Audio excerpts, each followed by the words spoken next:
Muy buenas tardes a todos, bienvenidos a La Brújula por Radio La Luna AM 1140 en este viernes 4 de junio de 2021, donde empieza junto con el programa La Brújula a disfrutarse, a saborearse lo que se viene, que es el fin de semana. El fin de semana empieza a esta hora y a disfrutarlo hasta el lunes, y el lunes nada de lloriquear, el lunes también un lindo día. Hoy, ¿qué día tenemos? Aquí en la zona de la radio, que es el Palomar. Quiero decirles que el día no es espectacular como para hacerle mucha propaganda, pero tenemos una temperatura de 19 grados centígrados, una probabilidad de lluvia interesante de alrededor del 40%, humedad del 79%, no son esos días secos, y viento de 3 kilómetros por hora, quiere decir que no hay viento. No podríamos decir que lo que se viene es lo mejor para el sábado y el domingo, pero seguramente cuando el día está gris y la lluvia nos amenaza, nada mejor que quedarse en casa. Y bueno, ahí hay millones de cosas para hacer, desde poner en condiciones, embellecer su casa, hasta mirar, no sé, la TV, una película, leerse un buen libro. Mire, esta pandemia debió haber sido aprovechada para multiplicar la lectura de libros, de cosas interesantísimas que tenemos allí abandonadas en la biblioteca o en algún rincón de un placar, y sacar eso, sacarle las telarañas y ponerse a leer cosas que nos quedaron en el pasado. Así que a disfrutarlo de cualquier manera, que se viene un fin de semana bárbaro. Muy buenas tardes, Daniel de Abrantes, ¿cómo te va? ¿Qué tal? Buenas tardes a todos nuestros queridos oyentes, buenas tardes a Pepe y Rosalía, que espero estén escuchando. Muy bien. Bueno, también a todos los míos le tengo que mandar, me obligás a decirle a mi mamá que muy buenas tardes, y a Laura, buenas tardes, y a Lautaro, en fin, y a todos, y a todos los que nos estén escuchando. Muy buenas tardes. Le damos también las muy buenas tardes a nuestro amigo, el operador de los días viernes, Leandro Mugarza, espectacular allí, haciendo malabares para que esto salga perfectamente bien. Le damos también las muy buenas tardes a Daniel Pérez, el inventor del canal de YouTube. ¿Qué canal de YouTube? El que se llama La Brújula en la Luna. ¿Y qué hay, Masitelli, en ese canal de YouTube? Están todos los programas de La Brújula desde hace 2 años y medio, pero además están los segmentos que le pueden interesar, esos reportajes que se lo perdió y dice, uy, ahí está Jorge Rulli, pum, voy y lo escucho. Uy, ahí está Mario Borini, pum, voy y lo escucho. Uy, ahí está Margarita Stolbizer, ahí está Jorge Rachid, ahí está Alicia Castro, ahí está Silvia Vázquez. Con Silvia Vázquez vamos a tener una entrevista en el día de hoy.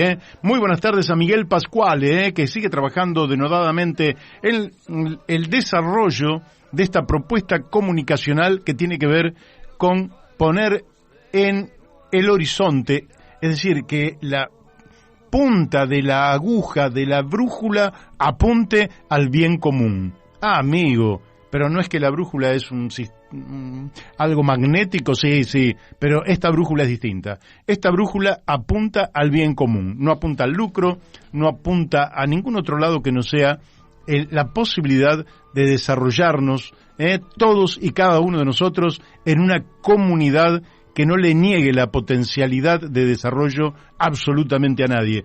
Ahí está trabajando Miguel Pascuale. Le damos las muy buenas tardes a Florencia Videberri, realizadora de los flyers de difusión que no le explico cómo siguen circulando. Espectacular, así que muchas gracias, Florencia. Le damos las muy buenas tardes a Mónica Colunga, la doctora Mónica Colunga, que hace posible que nos escuchen en Corrientes Capital y una parte del Chaco también, a través de Radio Fénix, FM 92.1 MHz. Le damos también las muy buenas tardes a Gustavo Figini, Elvio Yadanza y Alberto Muñoz, que hacen lo propio en Uspallata, Mendoza, a través de Radio La Paquita, FM 88.9 MHz.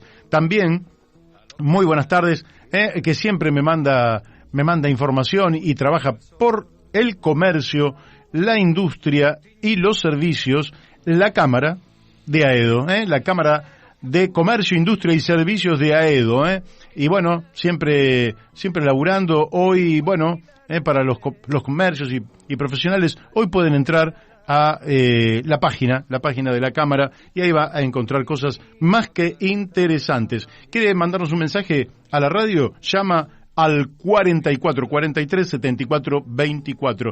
Y si quiere mandarme un WhatsApp a mí, me lo manda al teléfono, se lo digo rapidito, así no lo puede anotar, 11 62 97 99 05. Si no lo puede anotar. Claro, entonces parece que, pero sí, se lo repito para que lo pueda anotar. Si me quiere mandar un WhatsApp a mí, es el 11 62 97 99 05. Lo anterior era un chiste porque me llegan tantos que ya no doy abasto, felizmente, porque en realidad a uno le gusta. Usted me preguntará, Masiteri se olvidó de decirnos el número de programa. No, se lo voy a decir, el 286 programas, Daniel, llevamos aquí en la radio, y bueno, y desarrollando superando las 1100 entrevistas. ¿Quién vamos a tener hoy? Se los digo rapidito porque ya estamos entrando en la dinámica de las entrevistas. Hoy vamos a hablar con Silvia Vázquez, la presidenta del Partido Verde, y le vamos a preguntar por esta ola verde que hay en el mundo, ahora en Alemania, Canadá, México, muchos otros países y la Argentina también. Después vamos a estar hablando con Norberto Filippi en defensa del Parque Pereira Iraola, un pulmón verde del área metropolitana, reserva de la biosfera y espacio de biodiversidad, que está en peligro, pero felizmente hay guardaparques, hay mucha gente y hay una asamblea que trabaja denodadamente en la preservación de ese espacio, que es un espacio realmente extraordinario. El Parque Pereira Iraola, y que hay que valorar mucho más de lo que lo valoramos actualmente. Después vamos a estar hablando con Gabriela Troiano sobre salud y derechos de las mujeres con discapacidad. Y además, ayer se cumplieron, ¿sabes qué se cumplió ayer, Daniel? 6 años del Ni Una Menos. Le vamos a preguntar por el tema de la violencia, sobre todo la violencia masculina ejercida sobre las mujeres y lo que esto deviene muchas veces en la muerte y otras veces, sin llegar tan lejos, también en situaciones que realmente habría que buscar la manera de que no se produzcan. Más tarde vamos a estar hablando con Leonardo Pérez Esquivel, sí, el hijo de nuestro querido Adolfo Pérez Esquivel, Premio Nobel de la Paz. ¿Sobre qué? Sobre la situación en Colombia.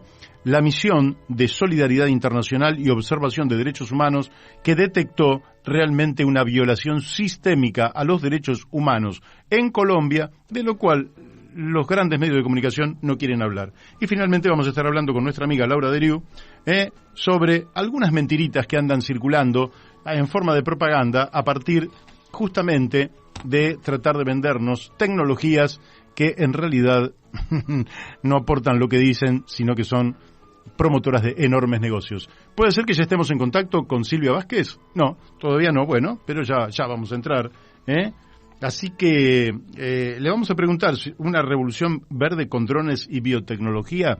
La verdad es que a veces nos venden, Daniel, y a veces compramos, porque uno ignora también cómo te metes hasta la profundidad de las cosas, pero evidentemente hay que hacerlo. Lo difícil en la ciencia, en un sistema que hace del lucro y del beneficio y de la ganancia su meta fundamental, es incorporar la ética. Entonces, claro, si es buen negocio, ¿y por qué no lo vamos a vender, aunque haga mal? Si total tampoco te va a hacer mal de un día para el otro. Entonces, mientras tanto te lo voy vendiendo y mientras tanto voy ganando plata. La verdad es que desde el punto de vista moral, el sistema en el que vivimos no es de lo mejor. Felizmente vivimos también en democracia, junto a un sistema capitalista. Vivimos en democracia y la democracia en alguna manera, a través de quienes elegimos, de alguna manera compensa. Pero también ocurre lo siguiente, Daniel. Como esta democracia tiene mucho de plutocracia, también el poder económico a veces induce a que votes.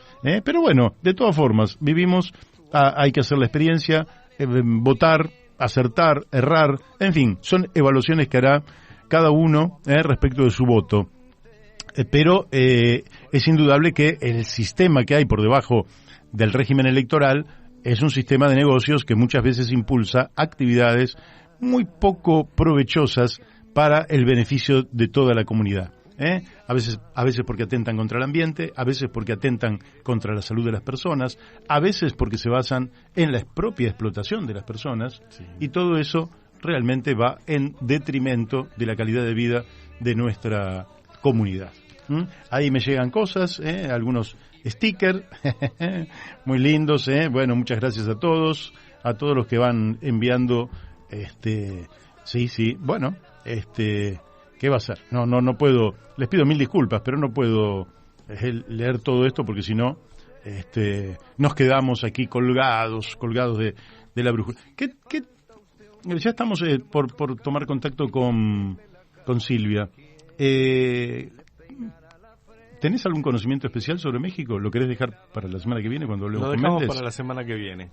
Bien, porque este fin de semana hay elecciones en México y realmente son elecciones más que interesantes. Complejo, ¿no? Un panorama complejo, varios partidos, debates, discusiones. Un clima de violencia política que se ha llevado unos cientos de candidatos ya muertos por la violencia. Bueno, creo que sí, ya estamos en contacto con Silvia Vázquez. Silvia, muy buenas tardes. Mario, buenas tardes. Nos frustró el Facebook. Ah, bueno, estamos saliendo entonces a través del teléfono. Bueno, de todas formas, lo importante es que se te escuche bien. Y yo te escucho bien. Bueno, yo también a vos. Bárbaro. Bueno, Silvia, voy a empezar por una pregunta obvia, ¿no? Pero hay una ola verde que está recorriendo muchísimos países en el mundo en este tiempo que nos ha tocado vivir. ¿A qué atribuís esta ola que no se circunscribe a la particularidad de una nación, de un pueblo o de un grupo cultural, sino que realmente recorre el mundo? Mira, creo que a dos cosas fundamentalmente. Una tiene que ver con la creciente conciencia que a su vez disparó la propia pandemia, de que el cambio climático no es algo que va a pasar, que va a suceder en el futuro, sino que es parte de nuestro presente y que tenemos unos años para tomar las medidas que hagan un reseteo total de nuestras economías, de nuestra forma de consumir, de pautas culturales, un reseteo de las instituciones también, de la legislación. Y por el otro lado, y además porque en sí mismo es como, te diría, la mayor causa de inseguridad en el planeta.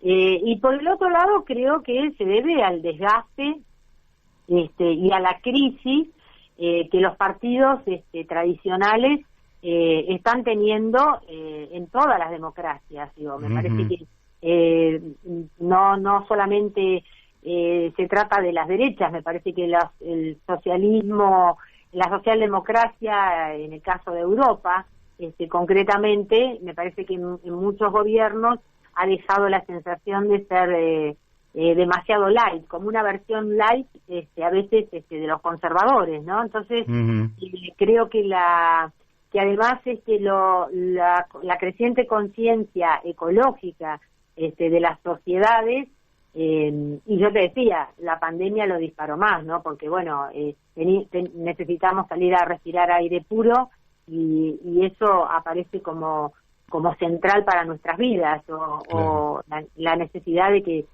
no nos intoxiquen, no nos sigamos intoxicando. Fíjate que la naturaleza sola, en los meses en los que las cuarentenas, digamos, fueron como muy globales, hubo una recuperación que el propio ecosistema hizo, mostrando que la naturaleza, con que la dejemos de jorobar, se restaura a sí misma. Y eso también nos tiene que hacer reflexionar, porque nosotros estamos hechos de los mismos elementos, somos parte de esa naturaleza, de la naturaleza, y nosotros cuando nos dejamos de intoxicar también tenemos la capacidad de restaurar el ecosistema que somos. Claro. Ahora, el ambientalismo en un momento es como que se mantenía, como que la gente lo veía un poco divorciado de la política, pero lo que estamos viendo en el mundo es que toda esta ola verde, todo este movimiento en favor de la ecología, justamente en defensa del aire, del agua, de la tierra, de los bosques, etcétera, también se incorpora con una potencia en la política y con un gran respaldo. ¿Atribuís esto a la participación de los jóvenes que aparecen con mayor conciencia en el tema ambiental? Yo creo que es el movimiento de mujeres, por un lado, el movimiento femenino. Pensá que nosotras llevamos varias décadas, ¿no? Muchos años ya trabajando en el empoderamiento de las mujeres y creo que ese empoderamiento de las mujeres ha hecho mucho y sigue haciendo mucho para que el siguiente paso, que es el empoderamiento de la naturaleza, de la madre tierra, aparezca también como casi te diría como una conclusión de esto otro, como formando parte, te diría, que de un mismo fenómeno, que yo podría sintetizarlo en una palabra, que es cuidar. Cuidar. Venimos de la depredación, y la depredación, de la destrucción, de la soberbia, de la falta de empatía con el otro, y llámese el otro un ser humano, un animal, un bosque, un río, los mares, los peces, una falta de empatía hacia la vida, con una formación que también ha sido parte, digamos, de un discurso que ha dominado. Creo que también desde el patriarcado, por un lado, por eso digo, me parece que está conjugado con el movimiento de mujeres, con el movimiento feminista, y que además es de un poder absolutamente vertical. Fíjate que también es parte del capitalismo vertical que caracteriza y caracterizó el siglo XX, la conformación, digamos, de la economía del siglo XX, no es casual. Nosotros fíjate que la economía verde es una economía que funciona en red, básicamente plantea eso, ¿no? La necesidad de las redes, de los nodos, lo que nosotros en nuestro país llamamos la necesidad de un crecimiento federal del país, ¿no? De un desarrollo federal, que es que se distribuya a lo largo y a lo ancho de la Argentina, pero que básicamente es eso, ¿no? Considerarnos más en red, como más de pares, ¿no? No esta cosa jerárquica, vertical, que tanto lastima, por otra parte. El que manda y el que es mandado. Claro, porque es de sometimiento también, ¿no? Es una forma de concepción del poder que se basa en el poder sobre el otro, no en el poder como una acción, como un verbo, entonces todos podemos algo. En cambio, en esa concepción, el poder aparece como un sustantivo, es un alguien que detenta el poder, que está en el poder, que tiene el poder es un sustantivo, y por lo tanto lo tiene alguien, y eso significa que todos los demás están despojados. En cambio, esta concepción que es verde, que viene del feminismo también, es una concepción del poder visto como la capacidad de hacer, como la capacidad de cada uno, y por lo tanto es ilimitada, ¿no? Todos podemos. Así es. O sea todos y todas, ¿no? Claro.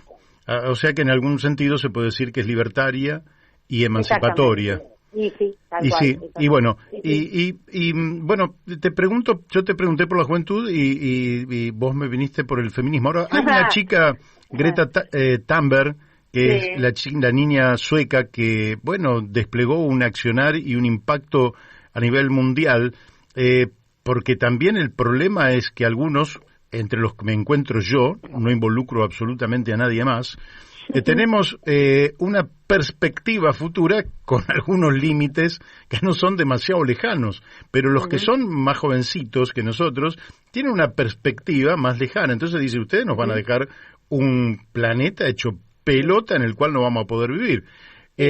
¿Cómo ves la participación de los jóvenes en todo esto? Es fundamental porque, mira, la participación de los jóvenes en los movimientos verdes, en la construcción verde, es una participación, yo digo que es por necesidad, no solo por vocación, ¿no? En el caso de nosotros es por vocación, ¿sí? En el caso de ellos es por necesidad. Y también voy a volver sobre esto, te decía, en el caso, por ejemplo, del Partido Verde, nosotros teníamos el tema de la igualdad de género, o sea, equiparados 1 a 1 en la organización partidaria, mucho antes que esto fuera, digamos, un requisito de la ley, pero por otro lado también la realidad es que se presenta el fenómeno de que somos más mujeres las que estamos participando en los organismos de conducción y demás, pero por el otro lado también mujeres jóvenes y chicos jóvenes, porque ayer lo hablaba en un vivo que hicimos en Instagram con los jóvenes de la Alianza por el Clima. Mira, la cuestión de la fe, en el sentido de tenemos fe en que los humanos que sabemos por dónde entramos a este laberinto, como con el mito del el hilo de Ariadna, sabemos cómo salir de este laberinto. El laberinto fue habernos separado de la naturaleza, haber abusado de la naturaleza, haber expoliado la naturaleza, haber permitido que se apropiaran, quizás, bueno, quiero decir esto no por desconocimiento en muchos casos, se apropiaran de los que son bienes comunes, el aire, el agua, hacer de eso, digamos, un bien de capital, sí, que después dio origen además hasta una construcción financiera sobre la base de algo que es de todos, ¿no? El agua es gratis, es de todo, está disponible para todos, el aire absolutamente lo mismo. Uh-huh. Y fíjate que en esa destrucción de glaciares, de montañas, de depredación de nuestras pampas, de crisis hídrica de nuestros ríos, de contaminación, etcétera, los mismos que hemos digamos impactado negativamente, está en nuestras manos poder hacer lo contrario. Y fíjate que es muy esperanzador, ¿por qué? Porque también hay tecnología, porque ya, digamos, hay conocimiento, porque hay experiencias comparadas de países que, bueno, esto lo han tomado mucho antes que Argentina, y que ya hay un camino recorrido que nosotros no tenemos por qué, digamos, empezar a friccionar dos piedras para ver si hacemos fuego. Uh-huh. Es decir, se inventó el Magiclick, está inventada. Muchas de estas soluciones ya están inventadas. Y una cosa que quiero decirte también, que yo los entusiasmo a los jóvenes para esta participación, porque les digo que tienen que ingresar a la política, porque la política lo que tiene es que busca solución. Es decir, no se regodea en el planteo permanente del problema, sino que la política es eficaz y cumple su función en la medida que encuentra solución y nos hace felices, nos tiene que hacer felices en esta vida.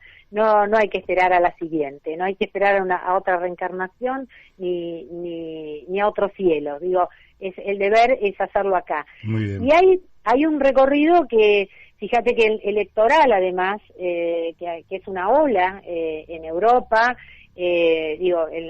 ganaron las elecciones y en la capital de Croacia hace poquito, en la alcaldía, Annalena Barto, que está peleando con éxito, va a la cabeza de las encuestas, y es probable que Alemania tenga la próxima canciller, sea una verde de 40 años, y te podría decir, en México están, digamos, todas las encuestas dan que va a ser esta elección es la elección histórica, digamos, de mayor crecimiento de los verdes, y eso implica que Argentina tiene una posibilidad porque hay una ola en la que vos te podés subir.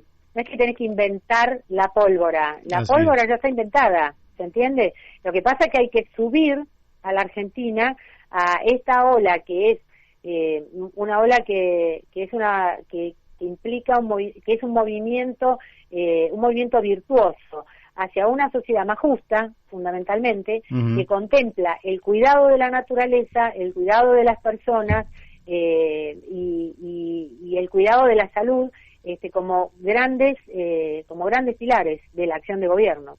Así es. Te hago la última pregunta. La semana próxima vamos a tener varias voces de pueblos originarios saliendo aquí en La Brújula, y te quería preguntar este desafío cultural donde un occidente capitalista, depredador, explotador, extractivista, ¿no? que ha avanzado sobre los pueblos originarios hasta aplastarlos, hasta asesinarlos, hasta arrebatarles sus tierras. ¿Cómo ves el desafío de generar esa cultura de la hermandad que se necesita de los seres humanos con el ambiente, pero también entre los seres humanos, y el papel de los pueblos y de la cultura de los pueblos originarios? Yo creo que en este mundo que se está reseteando y que se reconfigura hacia el respeto de las diversidades y al respeto, entender además desde la ciencia, ¿sí? Entender desde la ciencia el funcionamiento de la naturaleza, del planeta como unidad, que en este punto además es interesantísimo, porque es donde vos confluís, además con los grandes saberes de todas las religiones, aparece como una condición sine qua non el respeto por los pueblos originarios y sus culturas, porque ellos jamás se sintieron apartados o superiores al río o a la montaña, al revés, ellos sintiéndose parte, lo que hacen es reverenciar permanentemente. Mira, yo esto lo aprendí, qué sé yo, en muchas experiencias que he hecho en este sentido, en nuestro país, y las he hecho afuera de nuestro país, en Latinoamérica.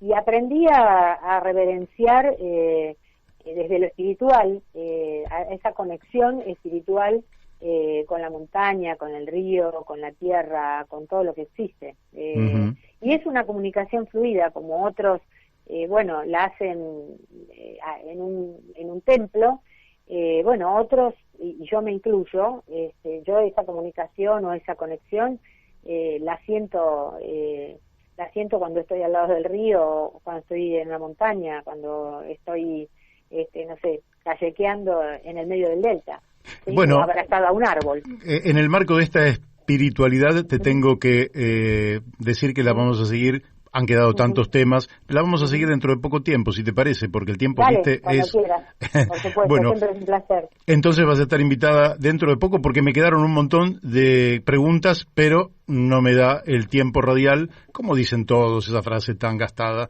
es tirano el tiempo, así que te mandamos un beso desde aquí, Bueno, Silvia. un beso enorme, gracias, un abrazo para todos. Bien, bueno, hemos hablado con Silvia Vázquez, presidenta del Partido Verde de la Argentina, y lógicamente nos quedaron toneladas de temas por charlar, porque hoy tenemos además un programa realmente cargado con invitados, pero creo que es muy lindo y muy interesante todo lo que nos ha planteado, porque es como que desde hace años viene el nacimiento de algo nuevo, de una cultura nueva y de una relación nueva entre los seres humanos y con la naturaleza. Sí, yo creo que, entre otras cosas, la pandemia es una oportunidad, ¿no?, que nos pone de frente a esta agresión que sufre la naturaleza permanentemente. La pandemia y las catástrofes de los últimos años nos han mostrado que esto está aquí, ya no es que es ajeno a nosotros, está lejos de nosotros, claro. Está muy cerca. Claro, uno puede decir, no, faltan 100 años, bueno, qué sé yo, no nos vamos a preocupar por... No, ya estamos en la crisis. Ya estamos. Sí. La pandemia es la manifestación de la crisis. Es la manifestación. Y es más, si no cambiamos, Daniel, más ciudadana de la crisis. Las pandemias van a ser más seguido y peores. Y seguramente. O cambiamos o las pandemias serán más seguidas y peores. Y ya estamos en contacto con Norberto Filippi. Buenas tardes, Norberto. Buenas tardes, Hugo, un gusto y gracias por llamar. Gracias por interesarte por este problema. Sí, nos hemos interesado. Tan importante. Sí. Es decir, siempre tiene que haber una voz de alarma que llame la atención y que nos diga que ahí hay un problema. Y bueno, nosotros un poquito tratamos de contribuir a poner en la conciencia pública estos problemas, porque efectivamente nos va no solo el rincón de vida que quieren destruir, sino que nos va a nuestra propia vida. Decinos en qué consiste esta crisis del Parque Pereira Iraola, que es nosotros decimos, ustedes lo dicen, un pulmón verde del área metropolitana, es una reserva de la biosfera y un espacio de biodiversidad. ¿En qué consiste el riesgo en el que se encuentra actualmente? Bueno, en principio vamos a ponerlo en contexto. Es decir, el Parque Pereira tiene múltiples funciones asignadas. Digamos, el parque son 10.248 hectáreas. Uh-huh. Así que imagínate, dentro de un conurbano netamente construido, el parque, la función que cumple, como no solamente como reserva de vida, pero como de conservación de ecosistemas, sustento de valores de biodiversidad, es la mayor área de recarga del agua subterránea existente en el conurbano, el mayor pulmón verde en un medio netamente urbano, ¿cierto? Claro. Y aparte es una barrera que impide que la conurbación del Gran Buenos Aires se una con el Gran La Plata y aparte es un relicto del paisaje nativo bonaerense. O sea, parece que tiene, es un lugar cultural, porque fue hecho por la acción cultural del hombre, más allá que el parque tiene dos partes, una que es la acción cultural del hombre, que son las dos estancias expropiadas en el 49 por Perón, sí, que se expropiaron para conservar este tesoro forestal. Uh-huh. y para mirar los criterios de esa época, decían de que impedir el crecimiento del conurbano. O sea que, fíjate vos, ya estaban hoy viendo tenemos este conglomerado, viste, que no es sostenible de ningún punto de vista, y el parque, digamos, de alguna manera constituye, digamos, un espacio, digamos, de relevancia que hace que lo tengamos que preservar. Bueno, ¿y cuáles son los problemas que tiene, las amenazas que tiene? Bueno, son muchísimas, te las resumo. Pero digamos que las amenazas no son esotéricas, son amenazas de personas o de grupos. No, por supuesto. ¿Quién puede estar, quiénes son los que pueden estar atentando, digamos, contra...? Mira, en realidad el parque está rodeado de 13 millones de personas, ¿no es cierto? Uh-huh. Y realmente cuando el parque no tiene gobernanza, no tiene gobierno, no tiene presupuesto, no tiene una ley que lo proteja, digamos, hay una ausencia legislativa. Nosotros presentamos un proyecto de ley en el 97, presentamos otro proyecto de ley en el 2016, que nunca se trató, ni siquiera se reunió la Comisión de Ecología durante 2 años. ¡Qué bárbaro! Y ahora tampoco se reúnen, bueno, ahora el tema de la pandemia, que se complica todo, pero la Cámara de Diputados no ha tratado un proyecto de ley que hemos presentado, que se hizo en Fiscalía de Estado de la provincia, en el cual participaron entidades ambientales, universidades. Se hizo un proyecto consensuado, muy interesante, que es un programa digamos, de preservación del parque, muy interesante, uh-huh. Porque adentro del parque también tenemos 1.000 hectáreas productivas. Uh-huh. En el parque hay quintas que hoy están desvirtuadas su función, no tienen contratos, no tienen canon, los quinteros están a la buena de Dios. Usan ¿Qué es lo que producen allí? Y es una producción de tomates y fruta hortícola. ¿Y eso va a los mercados de La Plata, del Gran Buenos Aires? A todos los mercados. Sí, acá es una zona, esta zona, toda La Plata, Varela, la FPI, El Peligro y La Plata, y Gran La Plata es una zona, creo que la mayor zona de cultivo de fruta hortícola de la Argentina. Sí. Y en medio el Parque Pereira, que tiene 1.000 hectáreas productivas. Y digamos, las quintas usan agroquímicos, y contaminan el suelo con combustible, con agroquímicos, deforestan para crecer sus quintas, no tienen control, digamos, y tampoco tienen control, digamos, la permanencia, la vivienda. Ahí vienen medieros y otras personas a vivir al parque en las quintas que, digamos, que van haciendo crecer la población. Asimismo, además del tema de los quinteros, tenemos el tema de usurpaciones. Hay, digamos, por ejemplo, la estación de ferrocarril hoy del Parque Pereira está usurpada en la parte federal, digamos, que es lo que representa la estación del ferrocarril, está usurpada, se ha hecho un asentamiento que va creciendo, y bueno, gracias a la labor de algún fiscal y de las denuncias nuestras, algunos de los guardaparques, impidieron su crecimiento hacia la parte provincial, digamos. Uh-huh. O sea que la estación de ferrocarril, imagínate, hoy es un asentamiento que, bueno, que va creciendo, y hoy podemos decir que en el parque vive casi 5.000 personas. ¿Cuántas personas viven en el parque? 5.000. 5.000, creciendo eso, además. Y va creciendo. También hay muchas casas que eran de ex empleados del Ministerio de las Públicas, que están ahí adentro, son 42 casas, que bueno, que no cumplen ninguna función y que bueno, también tienen otro tipo de actividad. Asimismo, en las quintas hay personas bueno, policías, digamos, comisarios, que conocen bien el parque, porque dentro del parque tenemos la escuela Bucetich. O sea, la estancia San Juan es la escuela Bucetich. Uh-huh. Ahora te voy a contar el tema ese, pero el tema hay, por ejemplo, una ADAS que tiene un comisario, ahí que no saben por qué está, hay casas que muy... Bueno, es decir, en el parque no hay control. Parece que pero el principal problema que nosotros vemos es la falta de interés, la falta de conocimiento sobre el valor, el desinterés que tienen esta reserva en todos los gobiernos provinciales. Así que nosotros desde la... Ahora, Norberto, hay una asamblea... Sí.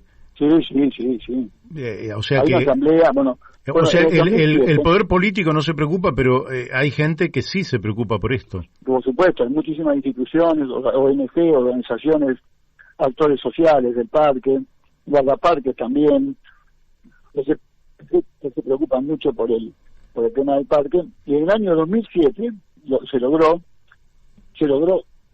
hacer un comité de gestión con el cual participaron los ministerios que están involucrados en el parque. Hay 2 ministerios, el OPDS, que es el organismo ambiental de la provincia, y el Ministerio de Asuntos Agrarios. Es decir, las universidades participaron ONG, y se hizo un plan de gestión que fue aprobado por la UNESCO, por el cual tenemos la categoría de reserva de biosfera. Sí. Ese plan de gestión que se hizo en el 2007, por el cual nos obligamos a hacer determinados programas, no se cumplió en absoluto. No se hizo nada. El 2007 hasta ahora no se hizo nada. Lo que reclamamos nosotros, en principio, es que por lo menos se ponga en marcha el comité de gestión, que participa de universidades, actores sociales, el parque, o sea, quinteros, guardaparques, las ONG, todo lo que venimos luchando hace muchos años para preservar este lugar, participar en un comité de gestión y poner en marcha el plan de gestión. Bien. Bueno, el parque no tiene presupuesto, también el parque hay que crear un fondo del parque, hay que ver cómo hacemos, pero bueno, o sea, el parque por ser reserva de biosfera tiene de la UNESCO algún recurso, pero ese recurso se diluye y nunca llega al parque. Claro. Eso es verdad. ¿Y qué podría el propio parque podría ser un generador, digamos, de recursos para su propio cuidado? ¿Hay algún proyecto, por ejemplo, de naturaleza turística, recreativa? Por supuesto, hay un plan. Bueno, primero tenemos un plan de agricultura familiar con reconversión agroecológica. Hay programas de promoción de actividades recreativas, turísticas y culturales. Digamos, tenemos un programa de producción forestal, reforestación, mantenimiento de sanidad forestal, programa de ejecución, programa de ejecución de obras, porque las casas, las propiedades del parque históricas están devastadas, destruidas, los sanitarios están destruidos. O sea, hay, digamos, y eso te quería hablar también, porque no te dije nada de la depredación que hay en el parque. Incendios, por ejemplo, este año hubo más de 40 incendios. No hay un plan de contingencia y los bomberos de la zona hacen lo que pueden y van con camiones de gran porte que no pueden entrar al lugar del incendio y muchas veces complican. Los guardaparques tienen que ir ellos, de alguna manera a sofocar los incendios, sin elementos. Después tenemos el tema de no solamente de los incendios, sino de las plagas. El parque también tiene plagas, de plantas invasivas, que ahora tiene su propia dinámica, ¿no? Ya crecieron tanto que ahora son parte ya del ecosistema, ¿no es cierto? Del paisaje. El paisaje. Hay una estación de cría de animales salvajes que el otro día los guardaparques encontraron cazadores furtivos cazando animales dentro de la dentro de la estación de cría de animales silvestres. ¡Qué bárbaro! La otra vez los guardaparques encontraron gente cortando árboles y llevándose de una camioneta. Y bueno, todas estas cosas suceden porque la falta de gobierno del parque, la falta de recursos de gobierno, de personal, etcétera, hacen de que toda esta cosa pase. Ahora, lo raro en esto es que el gobierno de la provincia de Buenos Aires está en La Plata y tiene un vínculo directo con el Parque Pereira Iraola La Plata, es decir, no es que está en Carmen de Patagones, que uno puede decir, bueno, el gobernador no toma conciencia. Los gobernadores tienen conciencia porque lo tienen ahí mismo y es un ámbito extraordinario.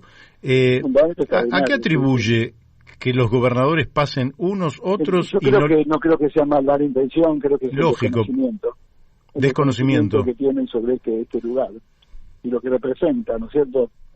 Ahí el parque, hay una cosa que te quiero decir, otro de los problemas que tiene el parque son las cesiones. El parque fue cedido en un 82%. O sea, de las 10.248 hectáreas, el 82% está cedida a instituciones que cumplen, que tendrían que cumplir determinadas funciones y no la cumplen, que terminaron la sesión y siguen ahí en ese lugar, y pidieron una sesión y no hacen absolutamente nada. O sea, también hay que, de alguna manera, poner en orden qué pasa con las sesiones. Por ejemplo, la Armada tenía 2.500 hectáreas en el área de... Porque el parque tiene dos áreas muy definidas. La reserva de Punta Lara, o la reserva marginal, es la última selva en galería, es un bosque nativo, digamos, que tiene los mayores niveles de grado de biodiversidad de la provincia de Buenos Aires, está dentro del Parque Pereira, que toda la costa del Río de la Plata, con los humedales que tienen más o menos 12-15 kilómetros de largo de extensión, que va desde Berazategui hasta Ensenada. Entre ese lugar y la autopista Buenos Aires de la Plata, que corta el parque, claro, hay hay un paisaje pampeano, que eso era la Armada. La Armada logramos que se vayan, porque estaban extrayendo suelos y las organizaciones fueron y pelearon para que se vayan. Bueno, lo logramos. También el SEAMSE tenía una franja de tierra que la querían vender en un momento, y también la lucha de la gente hizo de que el SEAMSE no vendiera las tierras, ¿no es cierto? Claro. Así que te voy contando cosas que pasaron a través del tiempo. Y quiero preguntarle, porque es un lugar que si uno no, porque nosotros estamos lógicamente con una mirada distinta, pero si uno se pusiera en la mirada de un emprendedor inmobiliario, resultarían de un interés inmobiliario extraordinario. ¿Han avanzado iniciativas de ese tipo allí? No, acá lo que sí avanzó en algún momento era la construcción de una autopista que iba a pasar por arriba del parque, a la altura de Villa Elisa, digamos, de Berazategui, por el parque está dentro de Berazategui el 82%, ¿no es cierto? Y el municipio hace lo que puede para poder, nosotros llamar la atención, para poder poner en valor este lugar. La autopista que se llama Juan Domingo Perón, que si se levanta los mata a todos, digamos, con esto, iba a atravesar el Parque Pereira, iba a unir todo un tercer cordón que venía avanzando atravesaba 13 municipios, iba a pasar por el parque y desembocaba en la autopista La Plata, que era la salida de los camiones para todo el tránsito que viene del puerto de La Plata, digamos. Bueno, la lucha de la gente logró que eso no suceda, por lo tanto, esa iniciativa también conllevaba la posibilidad de que a los márgenes de la autopista podían crecer emprendimientos privados, pero no dentro del parque, eso no. Porque el parque, digamos, cuando Perón lo expropió dos estancias, la San Juan y la Santa Rosa, ¿no es cierto? Que eran dos estancias de los principios del siglo, digamos, las más representativas estancias donde los primeros ganados Sorton en la Argentina, o sea, tiene un paisajismo hecho por Carlos Tais, uno claro. Tiene un criterio francés, otro. Bueno, pues todo eso, viste, ya la dinámica del parque y las plagas y otros árboles que han crecido, ese criterio un poco quedó más bien en la estancia Santa Rosa. En la San Juan está la policía, completamente, que hacen ellos hacen sus actividades que son fines incompatibles y no planificados de lo que se presuponía que debería ser el parque, ¿no es cierto? Claro. El parque que tiene una misión educativa también, van los chicos de las escuelas, se les enseñan las especies que hay allí, se les enseña por supuesto. Animales. Imagínate que, de Guadalajara todavía tenían programas, tenemos, hay muchas actividades educativas dentro del parque y en este momento no. Nosotros tenemos programas educativos, un programa de turismo rural, de turismo ecológico, de turismo rural. O sea, el parque ofrece infinitas posibilidades educativas a todos los jóvenes y a todos los chicos que quisieran visitarlo, ¿no es cierto? Claro. Digamos, porque tienen todo, digamos. Es increíble. Por eso nosotros, también en este momento difícil que vive la Argentina, también nosotros seguimos trabajando en el tema porque así como los problemas crecen, también crecen en el parque, ¿no es cierto? Sí. Bueno, así que usted diría que el peor, digamos, parásito que habita en el parque es la desidia oficial. Desde siempre. Así es. Sí, no es para reprocharle a nadie en No particular, solamente porque oficial, no solamente digamos el gobierno provincial, sino el legislativo. Claro, qué raro con la cantidad de diputados y senadores que tiene la provincia de Buenos Aires que nadie tome esta bandera de defensa de este espacio. Nosotros hicimos denuncias en Fiscalía de Estado, hemos ido también a la Procuración, hemos ido a muchos ámbitos, digamos, no solamente de la justicia, no me sale ahora el nombre, de la provincia de Buenos Aires para hacer denuncias, hemos ido y hemos presentado leyes, hay 2 leyes presentadas, las leyes se cayeron porque nunca se trataron. O sea, la Comisión de Ecología de la Cámara, en la época del gobierno anterior, no se reunió nunca. 4 años sin reunirse. 4 años sin reunirse. La Comisión de Ecología había proyectos de hace 100 proyectos de todo tipo, incluso nuestro, y nunca se trataron, nunca se reunió la Comisión de Ecología. Te hago, Daniel, uno va ahí a la Cámara y es como, viste, bueno, así que ahora vamos a avanzar en ese tema, el tema legislativo, siempre seguimos trabajando, vamos a ir nuevamente con la ley, a ver si la podemos aprobar, si no que haga una nueva, que la reformen, pero nosotros necesitamos tener una ley, y bueno, que contribuirían muchísimo a ordenar todo este lío que tenemos en el parque. Le digo que le envía un abrazo grande Carlos Mora, dice que ustedes... Sí, la verdad que estuvimos en el Zoom con él charlando sobre el tema de... estamos haciendo un programa educativo o un programa de comunicación para ver para digamos, difundir todas las actividades para difundir los valores del parque y los problemas que tiene. Excelente. Le va a hacer una pregunta mi compañero Daniel de Abrantes. ¿Qué tal? Buenas tardes. Hola, buenas tardes. Te pregunto acerca del Organismo Provincial para el Desarrollo Sostenible, que es toda una estructura gigantesca, sí, por lo menos por lo que aparece en los organigramas, y que, digamos, tendría bajo su control o su rol la administración de este parque. ¿Qué rol está jugando este organismo? Bueno, mira, acá hay 2 organismos que tienen la administración del parque. El OPDS, que lo dijiste, y el Ministerio de Asuntos Agrarios. Ambos organismos se disputan, o de alguna manera deberían contribuir o colaborar en la administración del parque.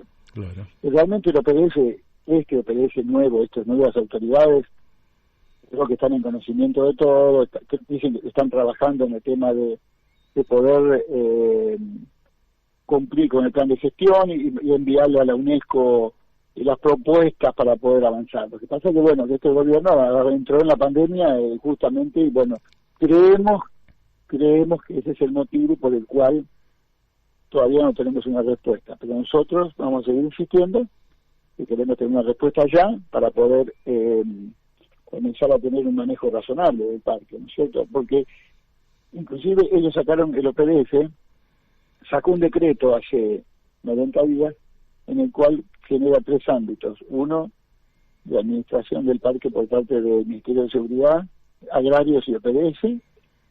Ese es un ámbito ejecutivo. Y después un ámbito, digamos, donde participan todos los municipios que rodeamos al parque, Berazategui, donde está el 80% del parque, La Plata, Ensenada, Florencio Varela.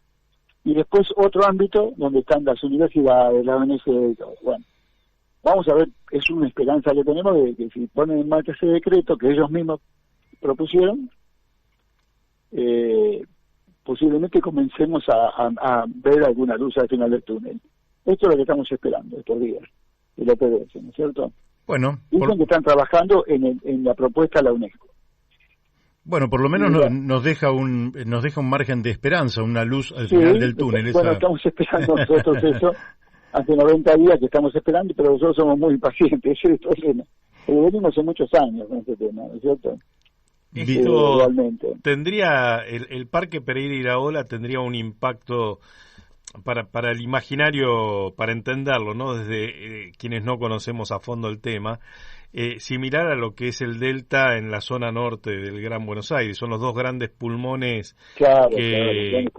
que pueden contener un poco este desastre de la no planificación que ha sido el conurbano, ¿no?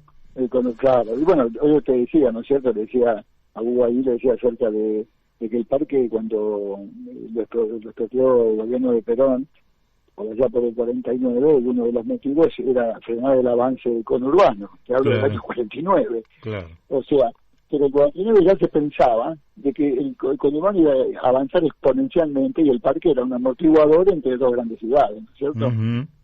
Así que, pero vos fíjate que el parque, digamos, es increíble, porque son dos estancias de principio de siglo, ¿no es cierto? La más representativa.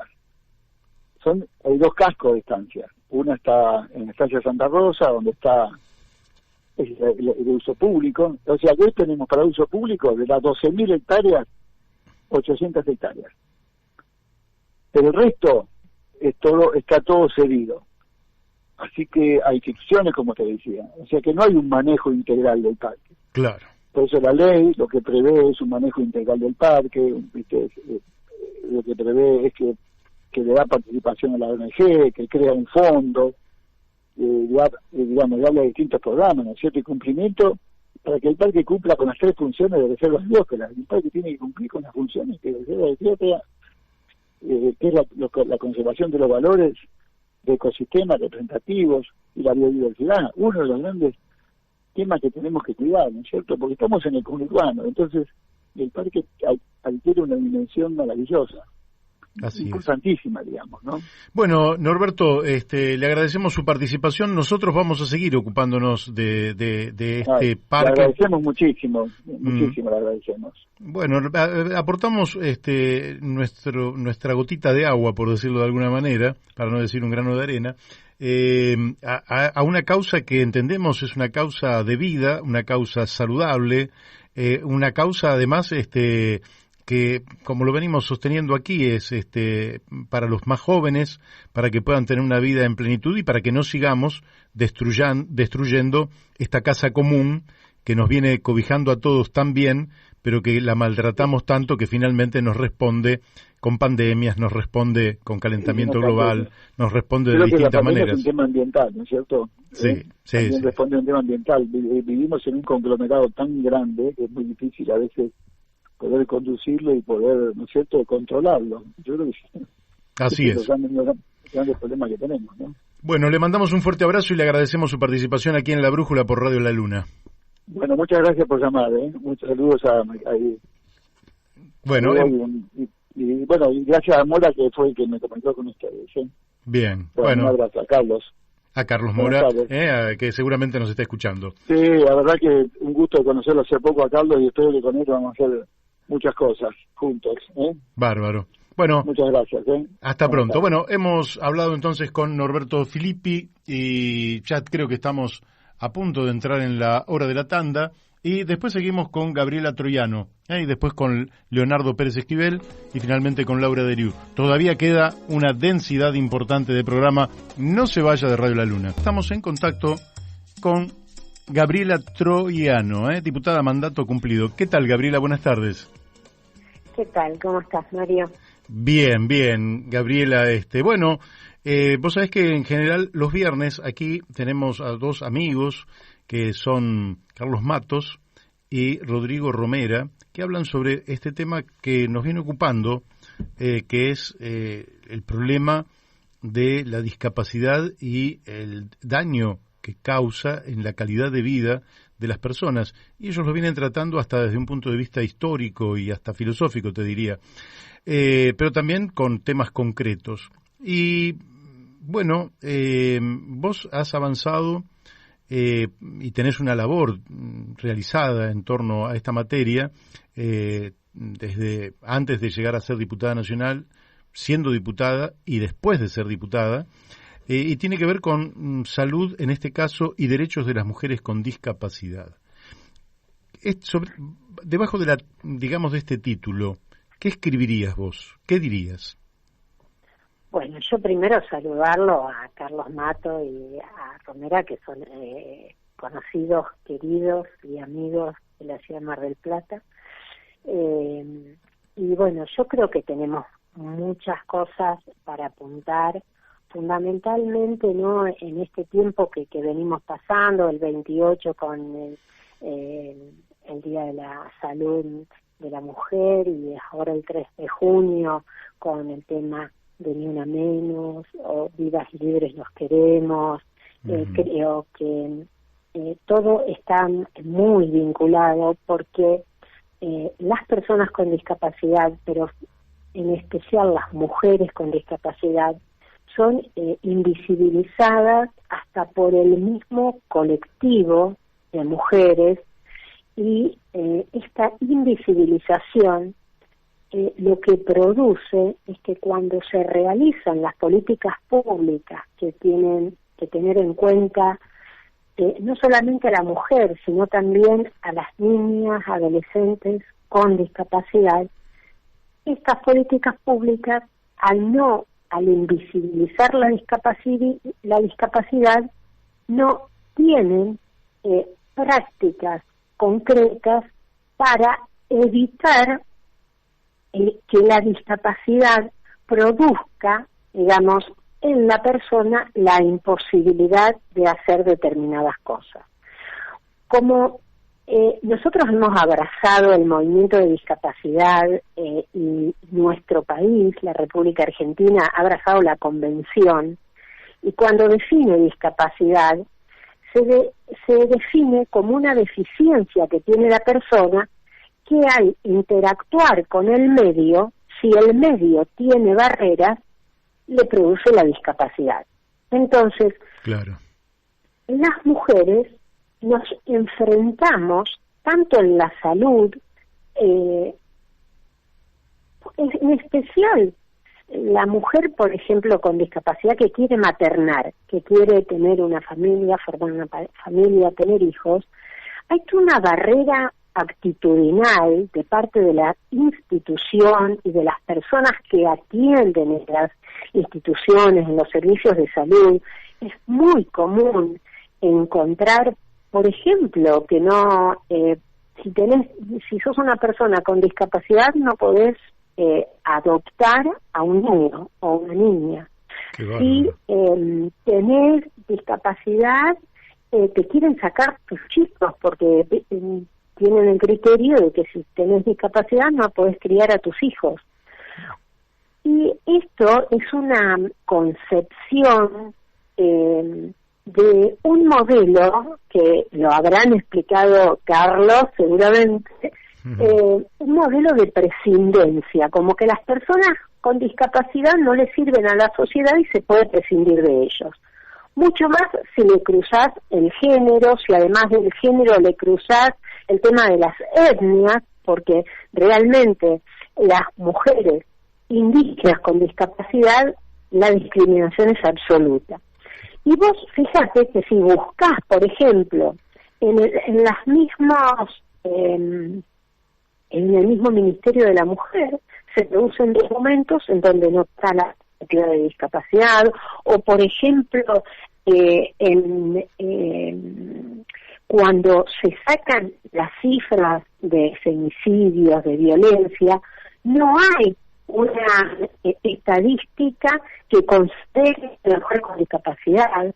En el acceso a la justicia, por ejemplo, fíjate que en general esto tiene que ver con la salud sexual y reproductiva de las mujeres con discapacidad y de la defensa de sus derechos para que no sean violentadas, están realizados desde organizaciones civiles, como por ejemplo REDI, en el caso de un programa que es muy conocido porque hasta ha desarrollado una app que se puede bajar al teléfono que se llama Nuestra Decisión, el grupo de violencia, porque era una dificultad terrible para la mujer sorda acceder a los sistemas de salud, y mucho más ahora en la época de pandemia, ¿no? Donde después de mucho batallar, bueno, se logró incorporar en los protocolos la perspectiva de la discapacidad,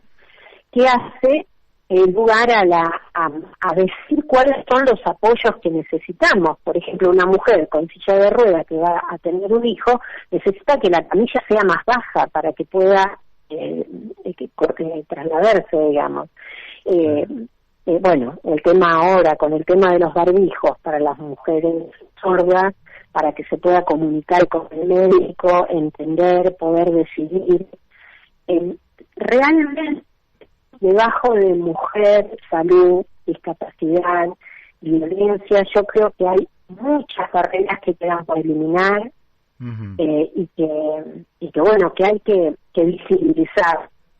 Yo te agradezco, Mario, porque la posibilidad que dan ustedes a través de la brújula visibilizar estas situaciones es muy importante, porque la barrera de la actitud de las personas, la barrera actitudinal, es el principal escollo que uno debe salvar, ¿no? El que las personas piensen que una persona, por tener discapacidad, no pueda desenvolverse en la comunidad como otra. Claro. Entonces, si las políticas públicas abrazaran la convención, que por otro lado la Convención sobre los Derechos de las Personas con Discapacidad es la primera convención de derechos humanos vinculante, con lo cual cualquier ciudadano de la República Argentina o ciudadana puede litigar contra el Estado y va a ganar ese juicio porque la convención es vinculante. Uh-huh. Entonces, bueno, y fíjate que en la convención hay artículos específicos, el 19 que habla de vida autónoma independiente, el 23 que habla específicamente de la especial atención que hay que tener con los niños, niñas, adolescentes y mujeres con discapacidad, darle los apoyos necesarios para que puedan tener su familia y criar sus hijos. Todo esto es una cuestión que no se habla, que queda muy invisible, que es como que las mujeres y las personas con discapacidad somos ciudadanos de segunda, y creo que en esta pandemia más que nunca quedó esto enmarcado, ¿no? Fíjate. Claro. Ahora te quería preguntar, porque la Argentina se caracteriza muchas veces por tener leyes, y de hecho nuestra Constitución en gran medida es el mejor ejemplo, que con jerarquía constitucional tenemos tratados internacionales que hacen de nuestro país un país institucionalmente muy elevado, pero después cuando eso se lleva al Estado, en el Estado se crean instituciones, y esto lo hablábamos recién en torno al Parque Pereira Iraola. En el caso de la discriminación está el Instituto Nacional contra la Discriminación, el INADI. El INADI interviene activamente para visibilizar esto que vos nos estás señalando, para que todos tomen conciencia. ¿Gasta algún peso en propaganda para que esto esté en la consideración pública?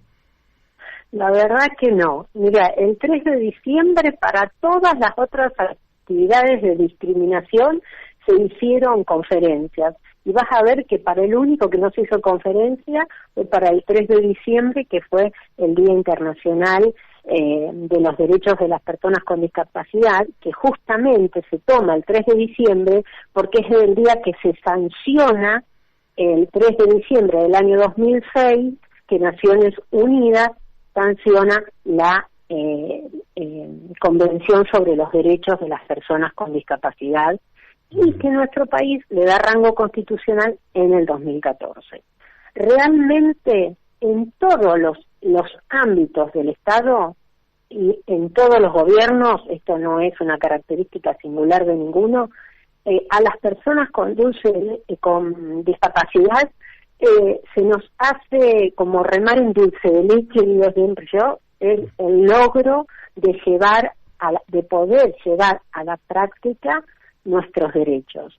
El reclamo por el cupo laboral, por ejemplo, que si lo discriminás por género es terrible. Las mujeres con discapacidad directamente están en un porcentaje, pero a la mitad de los hombres con discapacidad, que en el Estado, por ejemplo, el empleo no llega ni al 1%, o sea que con eso te das una dimensión de realmente la discriminación que existe y la invisibilización de estas situaciones que ni siquiera están en las estadísticas, ni siquiera se llevan estadísticas acerca de esta situación. Con el tema del COVID, vos fijate que recién ahora van a ser vacunadas las personas con discapacidad. Este es un planteo que se hizo desde el inicio en el Ministerio de Salud, y cuando se empezaron a aparecer las cifras internacionales y nacionales de la cantidad de muertes de personas con discapacidad que contraían el COVID, porque cada 100 personas sin discapacidad que contraen el COVID mueren 2,2, pero de cada 100 personas con discapacidad que contraen el COVID mueren 7. Y ni siquiera con esa estadística publicada se nos hacía sencillo el que entendieran que las personas con discapacidad, por lo menos con discapacidades más severas, más complejas, requerían de la vacunación. Hay muchas discapacidades que ni siquiera pueden ponerse el barbijo, o personas con discapacidad que requieren de una persona, de un asistente personal que lo ayude a levantarse de la cama y que su cara va a estar pegada una a la otra. Entonces no podían tener apoyos porque a las personas que cuidaban o que asistían a las personas con discapacidad no se las vacunaba. Qué situación, qué doloroso todo eso, ¿no?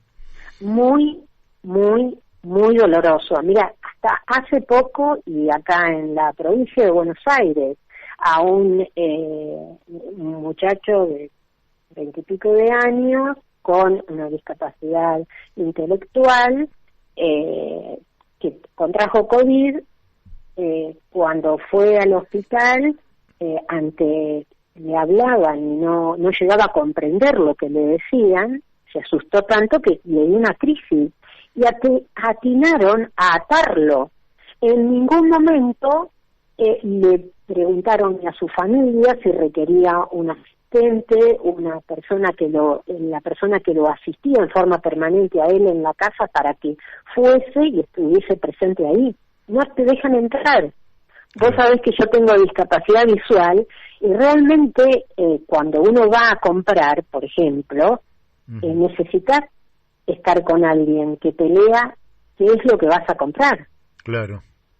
Y no te dejaban entrar en los negocios con una persona, y tampoco ellos te ponían a alguien en el negocio para que te colabore con lo que vos ibas a comprar. Entonces es toda una situación que además existe la figura en la Ley de Defensa del Consumidor, tienen la obligación de hacerlo.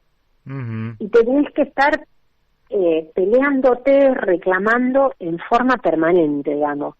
Todas estas cuestiones que enfrentamos, ¿no? Las personas con discapacidad, yo creo que, ya te digo, no escapa a ningún ámbito, y en especial en salud, por ejemplo, las mujeres con discapacidad tienen que estar reclamando, digamos, que pueda entrar tu intérprete de lengua de señas cuando vas con el médico para poder entender lo que el médico te está diciendo o qué tratamiento vas a hacer para poder elegir ese tratamiento, ¿no? Bueno, realmente hay cuestiones que hay que tener en cuenta. Yo digo que hay que pensar, cuando uno hace las políticas públicas, pensar, bueno, cómo es para cualquier persona y qué apoyo se requeriría para una persona con discapacidad. Claro. Y con consultar a las personas con discapacidad o a las organizaciones de personas con discapacidad y familiares,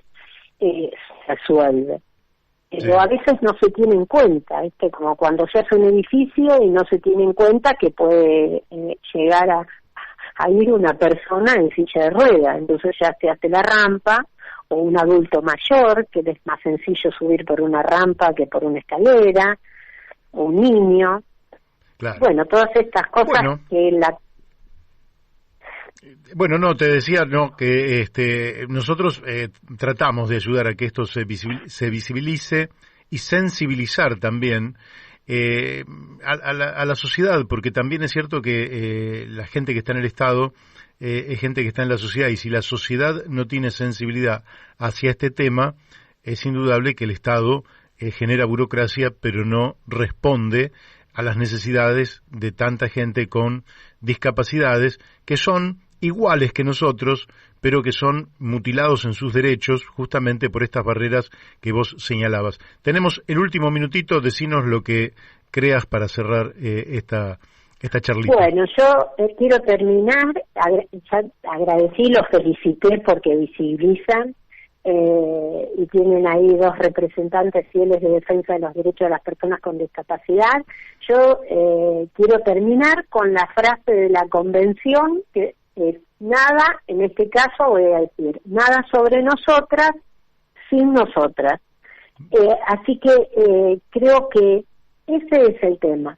Uno tiene que preguntar y hablar con la persona con discapacidad.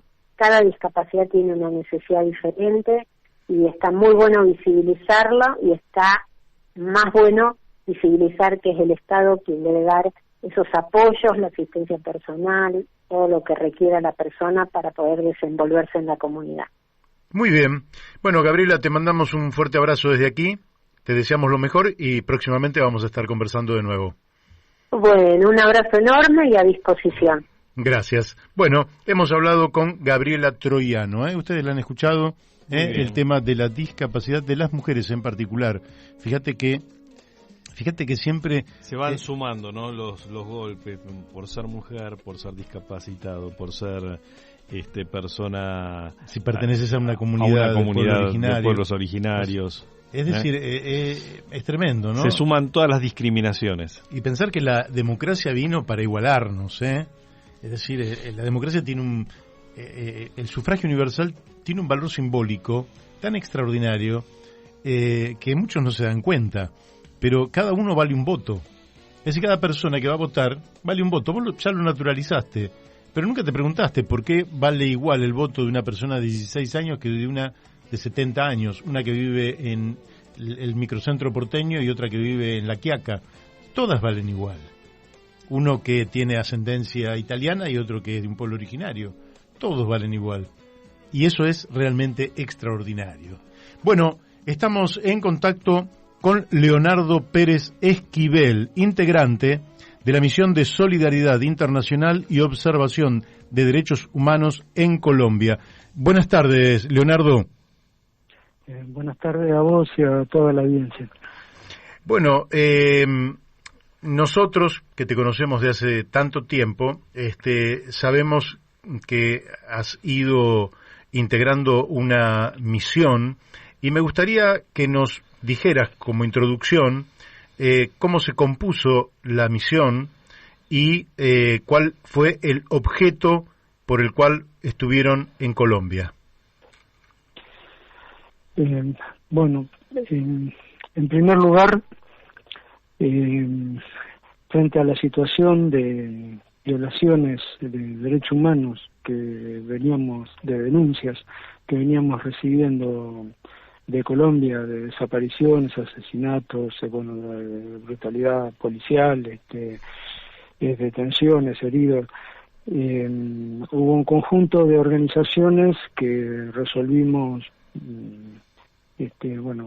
participaron, ¿no?, en esta delegación. Buena parte de los integrantes habíamos estado antes en Colombia, cuando fue el golpe contra Evo Morales, y ahí se hizo un relevamiento, un informe, se presentó en organismos internacionales y también se derivaron de ahí, en algunos casos, denuncias judiciales. Y bueno, la idea era replicar un poco esta experiencia, que es, en otro contexto, en Colombia, para relevar la situación, y ahí se tomó contacto con las plataformas de derechos humanos, con las plataformas que están involucradas en el proceso de paz y con distintas organizaciones sociales, para llevar adelante un trabajo de relevamiento, claro, en el territorio. Y bueno, allá se estuvo en Bogotá, se tomó contacto con sectores del movimiento campesino, obrero, indígena, de afrodescendientes, de las mujeres, de los jóvenes, de las iglesias, como una primera instancia de panorama de todo lo que estaba pasando, que se replicó después en todas las ciudades donde estuvimos, y se empezaba a relevar ya más en los territorios, a recibir, ¿no? Registrar denuncias, ¿no? De distinto tipo. La comisión tuvo una base en Bogotá, que se hizo ahí un relevamiento en varios municipios también aledaños. Otra se dividió, ¿no? O sea, en varias comisiones. Otra estuvo en Pereira, otra en Cali, Popayán y Medellín. A mí me tocó estar en la de Medellín. Ajá. ¿Y qué, es decir, a ustedes les llegaban originariamente a través de alguna comunicación estas denuncias? Cuando estuvieron en el territorio, ¿qué pudieron comprobar? ¿Qué relevamiento hicieron? ¿Cuáles son las violaciones sistémicas del régimen a los derechos humanos allá en Colombia? Bueno, tuvimos como un procesamiento previo de toda esa información que nos proveyeron las plataformas de derechos humanos de Colombia, que tienen un excelente trabajo de registro en todas las ciudades de todo lo que está pasando.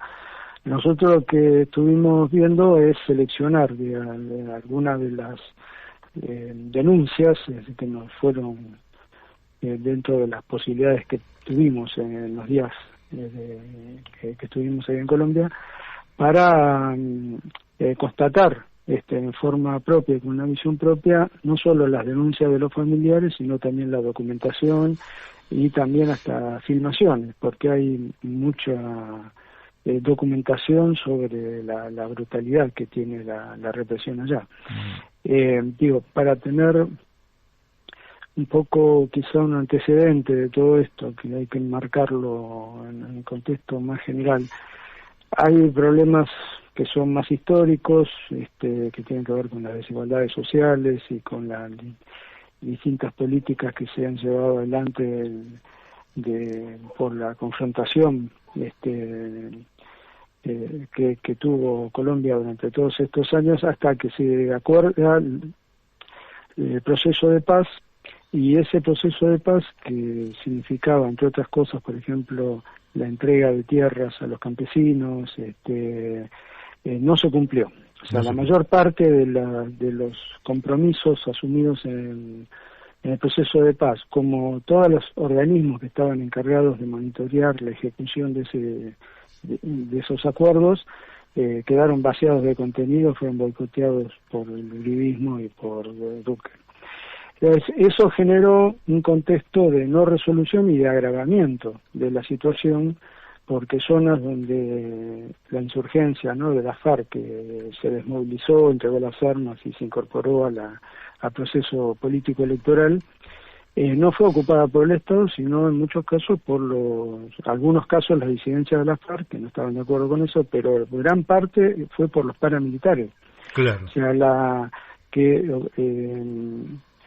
dieron la posibilidad de apropiarse del territorio, porque es como una gran empresa, los paramilitares allá tienen financiamiento propio, y han avalado o concertado con una ofensiva también de los grandes negocios, del agronegocio, de la megaminería, del fracking, que están presionando en distintos lados para asegurar, ¿no?, esos modelos de extractistas, ¿no? Uh-huh.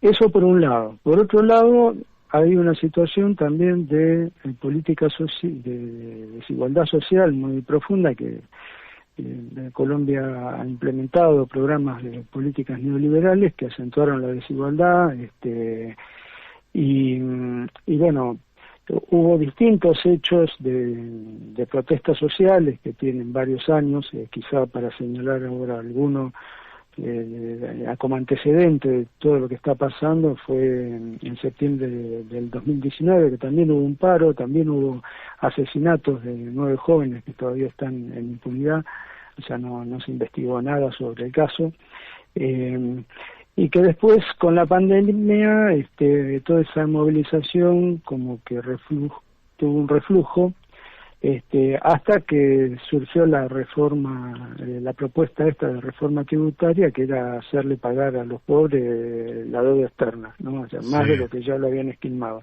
Bueno, eso detonó el paro nacional y una serie de protestas muy masivas, muy masivas, que marcan un antes y un después, ¿no? de los últimos años, por lo menos, de Colombia. O sea, y en este caso ya el gobierno no tenía la excusa de la lucha armada, porque ya se habían desmovilizado, pero el concepto y la ideología de la doctrina de la seguridad nacional se ayornó para mal. Ya no va a ser la lucha, ya no es solo contra Venezuela o ahora el enemigo es Venezuela o contra la FARC, sino contra toda protesta social que plantee reclamos por la justicia social, ¿no? Claro. Y ahí es donde la concepción esta ha profundizado en la Fuerza Armada una estrategia de considerar al pueblo y a toda protesta el enemigo interno, ¿no? Entonces, en ese esquema de guerra, que es ellos frente a una protesta que no podían controlar con un gobierno ya deslegitimado, han avanzado a un esquema de profundizar la represión, ¿no? Han sacado el ejército, han decretado zonas de emergencia, un estado de excepción, donde han puesto a los comandantes militares por encima de los alcaldes y gobernadores, y han avanzado, sobre todo a nivel de policía, del SMAT, que es la fuerza de choque de ellos allá, y la Policía Nacional, en forma coordinada, una estrategia de generación del terror, ¿no? O sea, la apuesta es una fuga hacia adelante para volver a disciplinar esa población que se ha sublevado. Y el terror tiene múltiples caras en eso, ¿no? O sea, desde las desapariciones forzadas, pero hay muchos casos que no han aparecido, las transitorias, las detenciones con torturas, violaciones de mujeres en forma sistemática. En todas las ciudades tenemos casos de esa naturaleza, o sea que es como una política de Estado. O sea, no es que hay una unidad o un grupito de policías que se zarpó. No, la idea es meter terror, y también en cuanto a gaseo de la población, en los barrios pobres, de entrarles en la casa, de asesinatos. Hay gente desaparecida que apareció mutilada flotando en el río Cauca.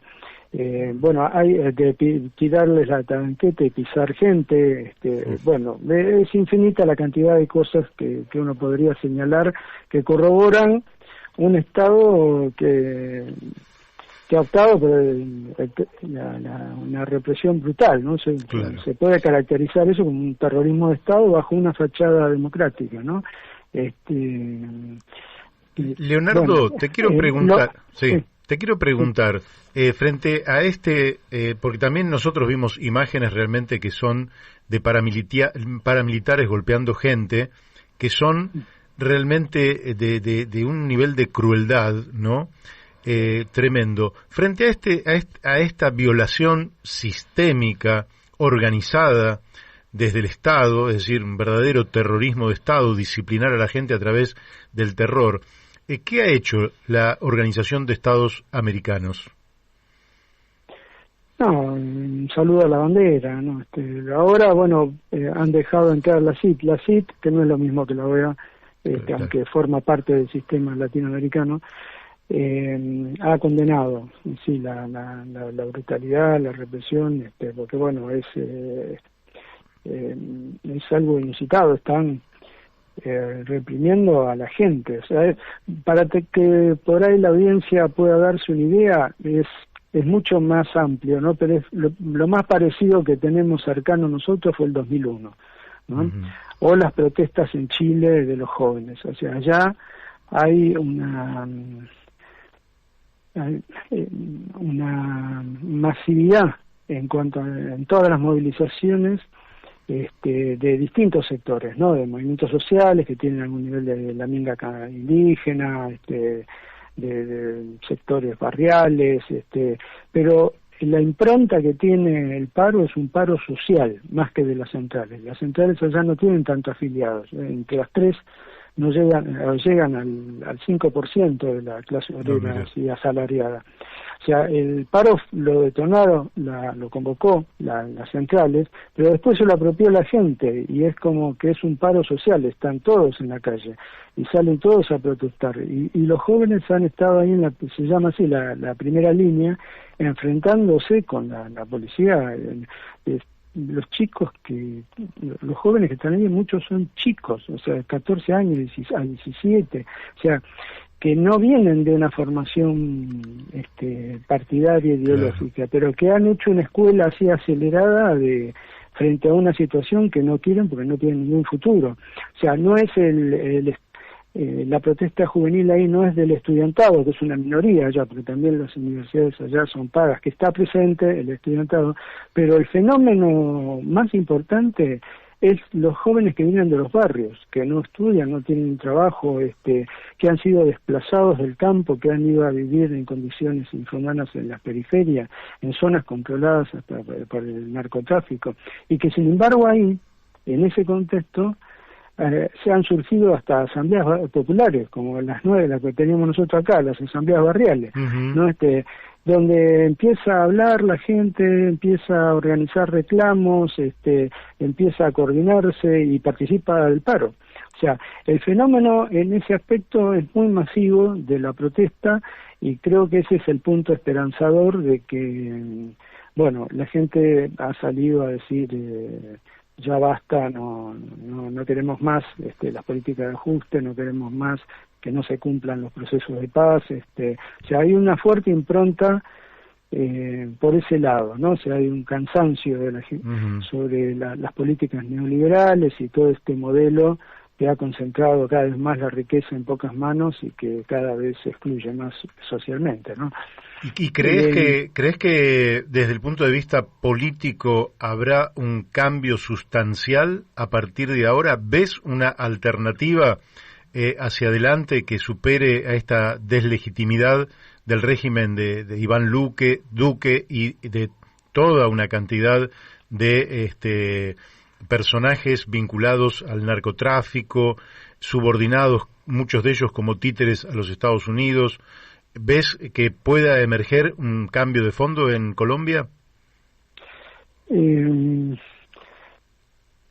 La esperanza indicaría de que hay posibilidades la esperanza me refiero a que toda esta movilización que se está dando ahora en algún punto va a buscar una salida.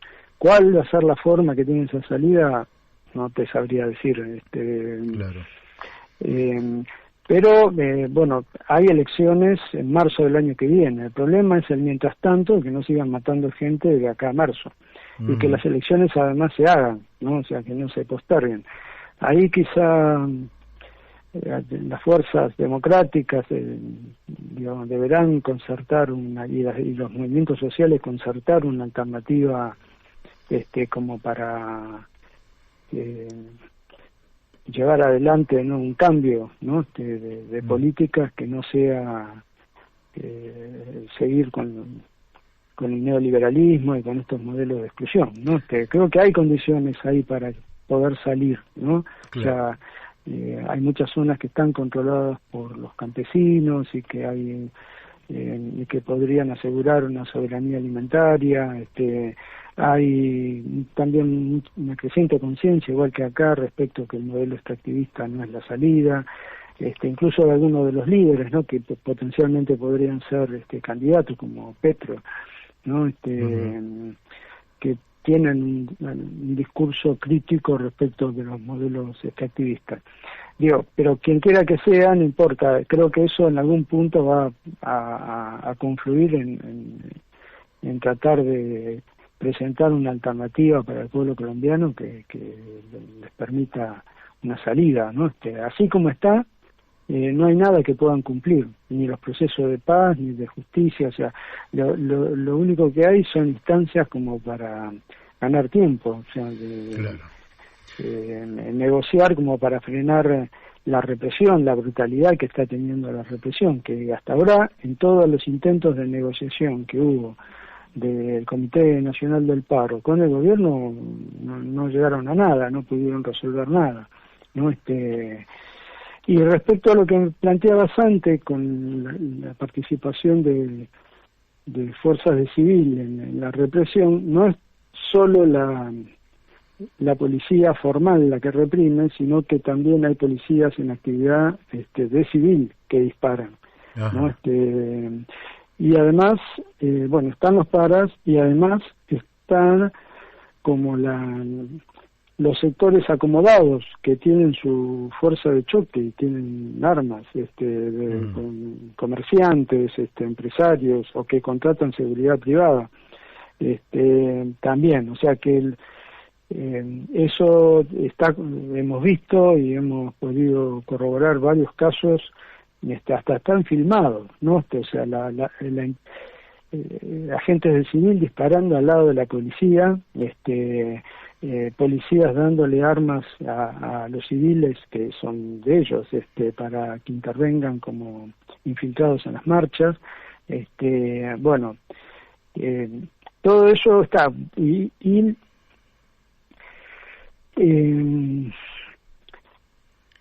no se sabe muy bien ahí cuál va a ser la instancia con la cual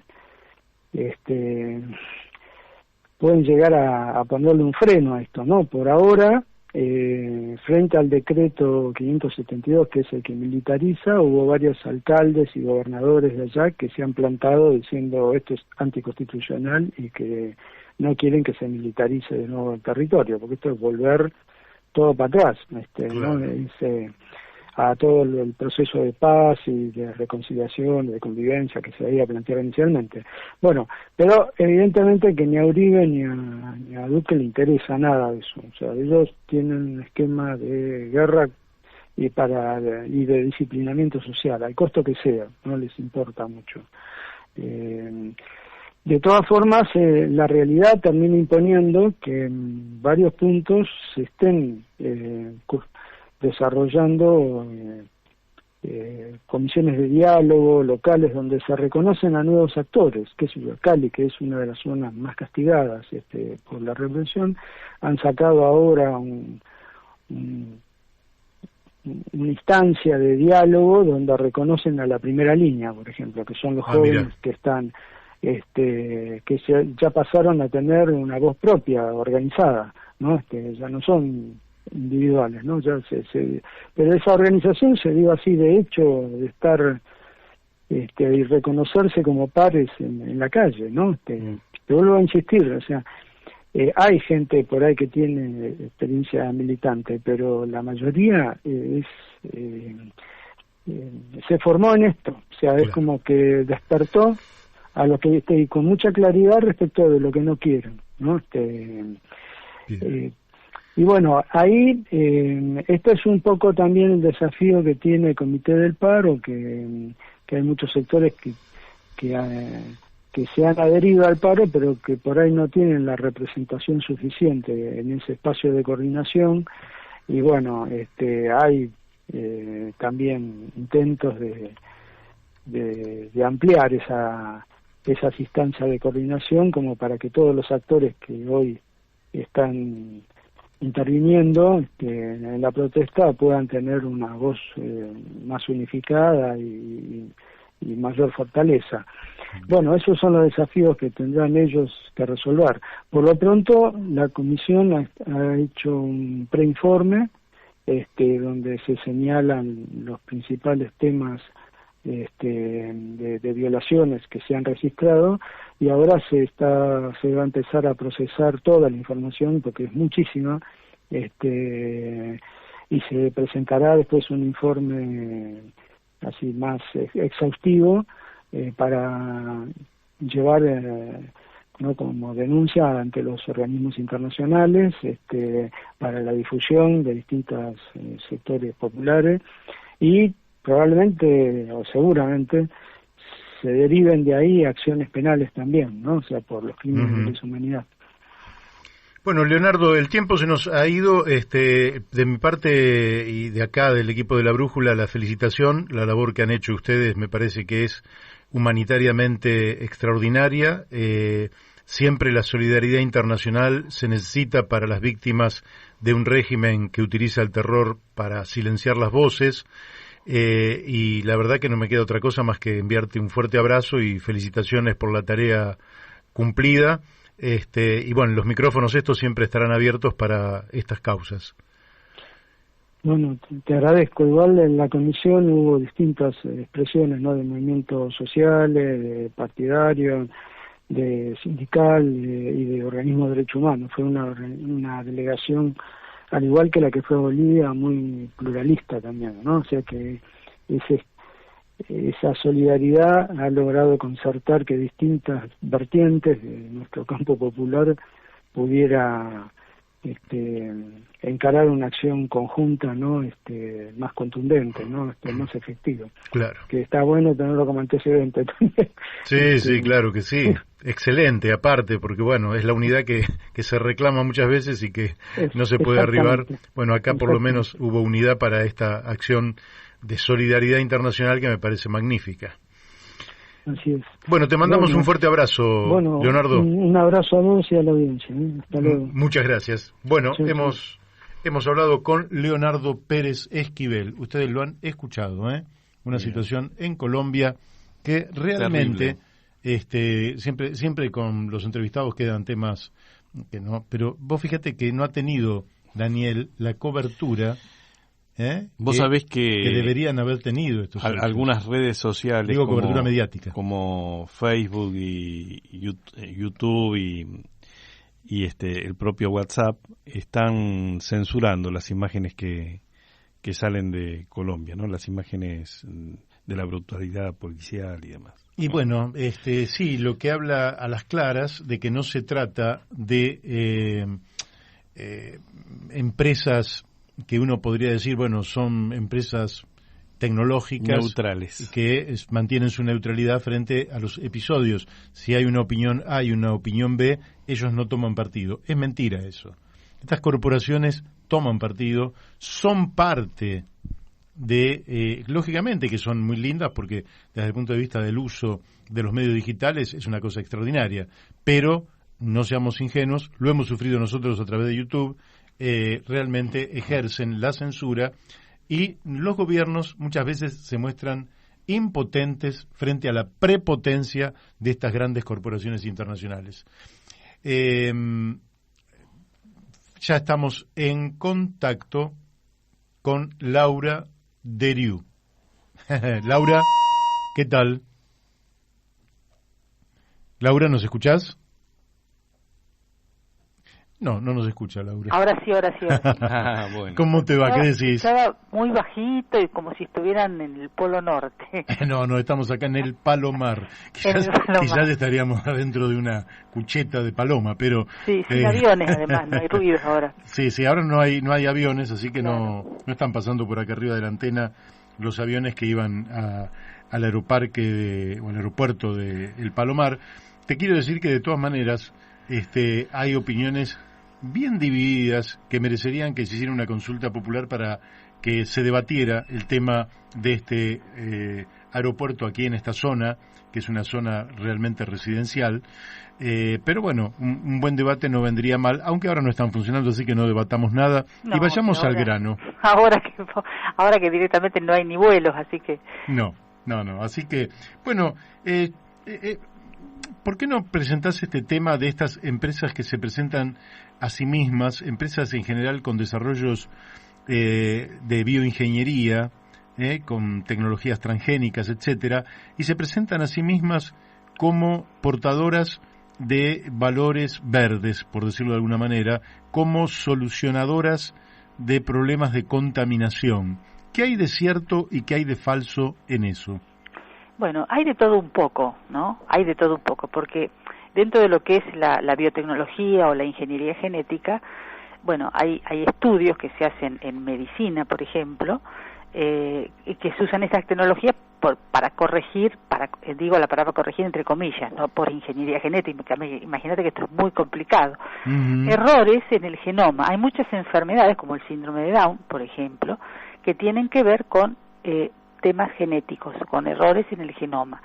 Y otras muchas tantas, ante las cuales, bueno, todo este avance de la ingeniería genética o de la biotecnología, tendiente a mejorar con técnicas muy, muy sofisticadas, eso no está mal, o sea, uno lo ve bien. Claro. En el caso de la biotecnología, o sea, la ingeniería genética, que realmente aplicándolo ya no tanto a la medicina, sino a la cuestión agrícola, ¿no? Tenemos dos aspectos. Uno es el de los transgénicos. Y los transgénicos son como su nombre lo indica, transgenes, son organismos que son modificados genéticamente con un objetivo, que puede ser desde generar una resistencia a por ejemplo, hablábamos en el programa anterior, la tolerancia a la sequía, el trigo, sacando un gen tolerante a la sequía de otra planta, que es el girasol, ahí sería en el mismo reino, el reino vegetal, pero después hay transgenias que son de distintos reinos, o sea que en el laboratorio suceden cosas que jamás sucederían en la naturaleza, como es mezclarse el reino vegetal con el reino animal, por ejemplo. Estas cuestiones que no sucederían, de hecho no han sucedido nunca y tampoco van a pasar, en estos casos y en el laboratorio sí se puede hacer. Se pueden tomar genes de una especie con una particularidad determinada para producir determinada resistencia o proteína o lo que fuere y aplicárselos a otra especie. Nosotros tenemos en la agricultura hay casos, bueno, el de la soja ya lo sabemos, la soja tiene genes resistentes, en este caso al glifosato, que es un herbicida. El maíz tiene un gen de una bacteria, se llama BT, B larga T, Bacillus thuringiensis, porque utiliza esos genes de esa bacteria para generar un insecticida natural. O sea, la planta genera un insecticida, cuando vienen insectos, ingieren y bueno, y se mueren. Pero además tiene la resistencia al glifosato. O sea, detrás de toda esta biotecnología también hay intereses que son de las grandes corporaciones para, por supuesto, vender un paquete tecnológico que obviamente genera grandes dividendos. Y lo más complicado de esto es que muchas veces estos cultivos modifican otros cultivos no transgénicos. Percy, creo, yo te decía la película Percy, creo que se llama así, con Christopher Walken, que es una película de un hecho real, de un productor, de un agricultor que se le contamina un cultivo y él afirma y jura y perjura que su semilla es la semilla que él guardaba y sin embargo, bueno, tiene una serie de conflictos, está a punto de perder todo. En fin, es muy interesante porque es un caso real. Y este es el peligro, digamos, que sucede, incluso con el trigo, lo hablábamos en el programa anterior. ¿Por qué? Porque esto tiene que ser muy controlado y a veces se ve que si hay algo que falla en la Argentina son los controles.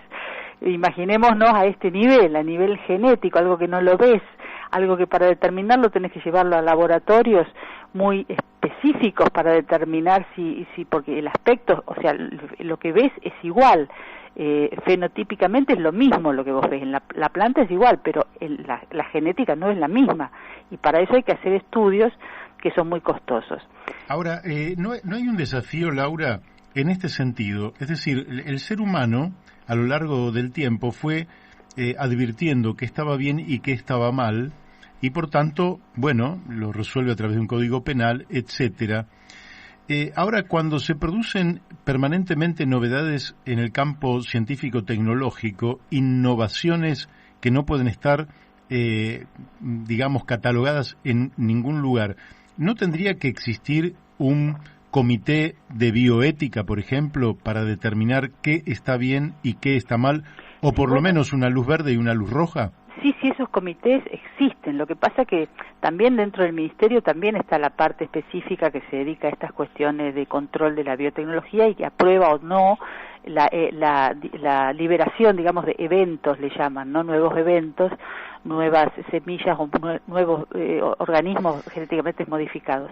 Pero yo no sé si está me parece que está demasiado atravesado por intereses de grandes grupos económicos y de grandes corporaciones. Bueno, de esto puede hablar mucho Darío Aranda, que sabe bien las que pasó el doctor Carrasco, cuando era investigador del CONICET, y cuando su superior era el actual ministro de Ciencia y Tecnología. Eso es muy interesante, ¿no? Pero no nos va a dar el tiempo para contar todo lo que pasó allí adentro. ¿Y qué pasa? Obviamente, muchas veces inclusive las universidades están cruzadas por estas corporaciones o por estos grupos. En Luján se dio también un hecho que fue recibir dinero de una minera. Claro, de una me acuerdo. Minera, y se hizo una gran discusión y bueno, finalmente al final la necesidad tiene cara de hereje. Se aceptó por poco, pero bueno, fue un gran lío que se armó en la universidad porque la mitad decía que no, la mitad decía que sí, porque necesitaban esos elementos que provenían del dinero bueno, ese es otro tema. Pero volviendo a lo que decimos, que siempre están ahí los intereses económicos muy poderosos y muy fuertes volando o sobrevolando. Después hay otras áreas de la biotecnología, que es algo que salió recientemente, pero que en realidad se creó, creo que es bastante anterior. Desde 2018-2019 ya hay investigaciones en el CONICET de lo que serían unas especies de vacunas, para que la gente lo entienda, vacunas para las plantas. O sea, vacunas para plantas. ¿Qué serían estos? Bueno, la planta de por sí tiene mecanismos de defensa y de reacción contra plagas, por ejemplo, hongos, insectos, etc. Naturalmente. O sea, no es que han descubierto algo distinto a lo que ya es en la naturaleza y que existe, sino que han obtenido moléculas, biomoléculas de proteínas que salen justamente de lo que afecta a la planta, un hongo o un insecto. Entonces, toman esas proteínas, las sintetizan, bueno, a través de la biotecnología y de mecanismos que son muy complejos, y elaboran un producto que se lo aplican tanto a la semilla como a la planta, y hace que la planta genere como unas especies de, entre comillas, anticuerpos contra ese hongo o ese insecto que más adelante quizá la pueda llegar a afectar. Ahora, la pregunta es, ¿esto es sostenible? ¿Esto mejora el ambiente? En tanto y en cuanto esto sirva para evitar el uso de agroquímicos, sí. Ahora, no está claro si esto va a evitar el uso de agroquímicos en forma completa o en parte. Si es en parte, va a ser el costo mayor, porque la hectárea para usar estos productos sale más o menos, el uso de un producto de este tipo se piensa que va a salir igual que el uso de un agroquímico. Entonces, si vos tenés que sumarle al costo del agroquímico más este costo, va a ser mucho más costoso producir. Ahora, si este producto va a evitar que se utilicen agroquímicos, bienvenido sea. Después veremos cómo se comportan estas proteínas o estas biomoléculas. A nivel ambiental hay que hacer, obviamente, estudios y seguimientos, pero estaría, en principio, tratando de evitar los fungicidas o los insecticidas o todo lo que se usa para aplicarle a la planta ante determinadas enfermedades que pueda llegar a tener. Eso Bien. en síntesis. En síntesis, lógicamente que la síntesis después hay que verificarlas en los tiempos biológicos que no son los tiempos de los intereses económicos. No, y otra cosa, hay que hablar de los suelos. Los suelos tienen intrínsecamente esos mecanismos de defensa. Lo que pasa es que los suelos están destruidos.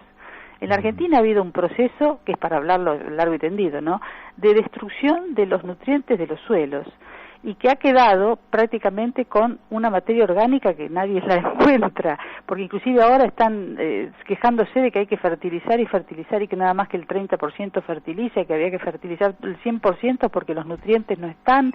Y bueno, entonces esos nutrientes, ¿qué hacemos para recuperarlos? Buen tema para la próxima. Exactamente.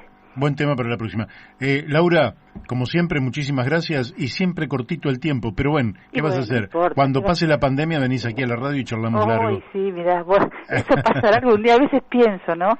Mirá vos, ya pasaron casi 2 años, Mario, mirá cómo estamos, ¿no? ¿Cómo estamos? Pero bueno, vamos para adelante. Para adelante, te mandamos un beso y muchas gracias. Gracias, Mario, nos vemos. Chau, chau. Nos vemos. Bueno, hemos hablado con Laura Deriu, ustedes la han escuchado. Nosotros nos despedimos deseándole el mejor fin de semana. Ahora se queda aquí en Radio La Luna AM 1140 a escuchar Independiente, Rey de Copas, a cargo de Oscar Algañarás. Independiente, que llegamos a los cuartos de final, nada mal. Buen fin de semana, chau, el lunes a las 12 nos volvemos a encontrar.